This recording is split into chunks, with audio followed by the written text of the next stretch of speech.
Chapter 21. When Matt and Hooter returned to the group, they found that Katie was missing once again. "Katie, where are you?" Matt yelled as he frantically scanned the shoreline. Hooter, Tony, and Q joined in the hunt. "There she is," Tony said, finally spotting her in some bushes. Katie was sitting on a log and had slipped her little hands into the huge wool socks that the general had given her. She waved a floppy sock at them and grinned. "Don't you dare move," Matt called. "Stay right where I can see you, and don't take another step." He sat down on a big, smooth rock facing her, while the rest of the boys sat down beside him. Of course, Katie couldn't resist disobeying orders. She promptly sprang up and took a big step, then sat back down on the log. "I know something that you don't know, Matty-O," she sang.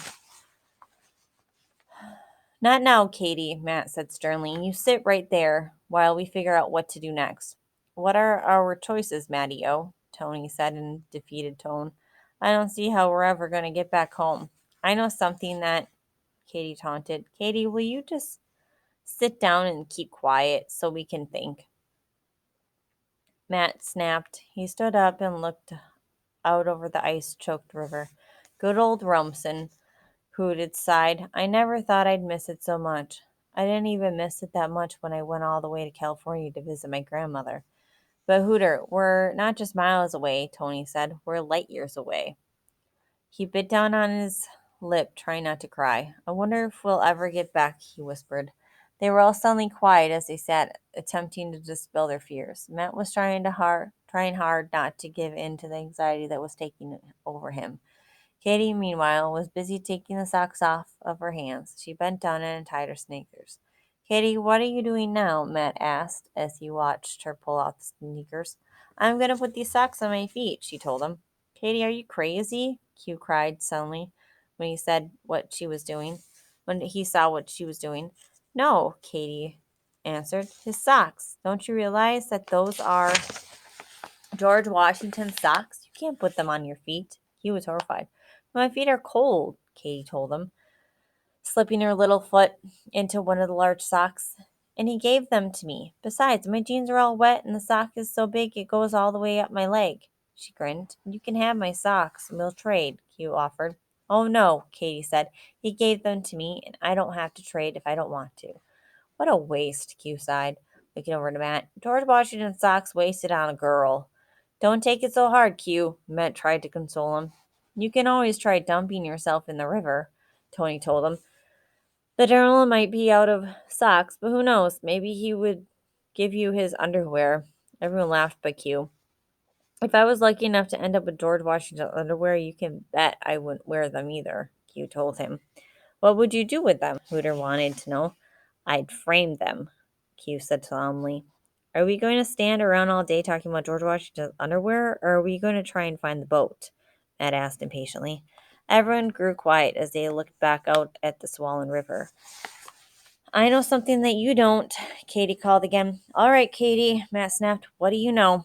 "I'm not telling now," Katie sulked. She always did this when Matt was impatient with her.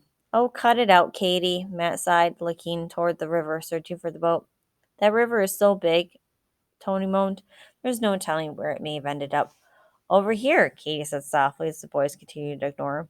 "Maybe we could ask some of the soldiers who are steering the boats if they've seen it," Q suggested. "But you can ask me," Katie said. "I've seen it." Everyone stopped talking and looked at her. "You've seen what?" Matt asked. "The rowboat." Katie smiled. "I've seen the rowboat." "Where?" Matt demanded. "Right there," Katie said, pointing to the bushes behind her. Matt and the others bolted from the rock they were sitting on and dove into the bushes. There they found the old rowboat hidden in the weeds. "It's here," Hooter yelled. "It's really here. Katie, what would we do without you?" Matt cried as he lifted her in his arms and swung her around.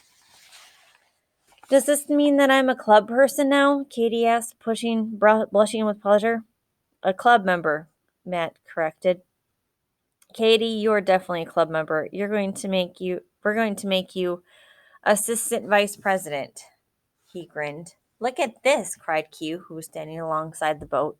Matt and the others huddled beside Q as he pointed to a puddle of water that had formed in the floor of the boat. In the reflection of the water, they could read backwards the chipped letters, Emmett Lavart, that were carved in the inside of the craft.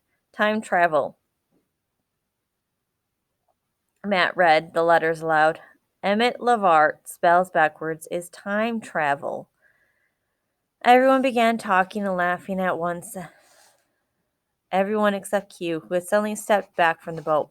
He stood nervously adjusting his glasses. There's something wrong with the boat, he said as loud as he could.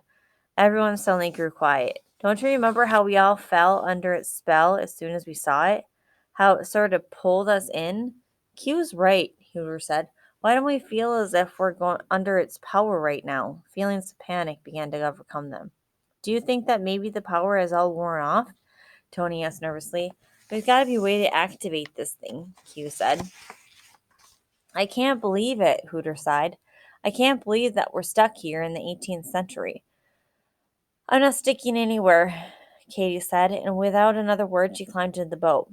I'm ready to leave, she announced. Everyone watched as she settled herself down between the two seats and waited with her thumb in her mouth. Oh no, Tony moaned. It's starting to snow again. Matt and the boys stood shivering and wondering what to do. Katie took her thumb out of her mouth. I want to go home, she complained. It's too cold. I want to be where it's warm. And with those words, the old rowboat suddenly began to tremble. What's happening? Tony squeaked. Quick, quick, Q called. Everyone climb in. Tony, Hooter, and Matt followed Q, falling over one another as they scrambled into the boat. Matt sat down on a seat next to Hooter as the old boat began to rattle and shake, and then spin around among the weeds and the bushes. Where are we going? Matt called above the loud rush of air that had encircled them. I don't know, Q yelled back, but I wouldn't be surprised if it was someplace warm. And then they were gone, vanished, boat and all. Washington was standing next to a boat about to depart. Yes, Captain, what is it? The general asked. The children, General. It's the children, Captain McCauley exclaimed. They disappeared into thin air. I saw them myself. They were in a boat on the beach, and suddenly they started to spin around, and then they vanished. As Jehovah is my witness, the captain wheezed. General Washington frowned on surveying the captain's unruly appearance and smelling his harsh whiskey breath. It's not time for celebrating yet, Captain, he said sternly. No, General, you don't understand. I really saw. But the captain was guided away from his commander by several of the general's aides. George Washington shook his head.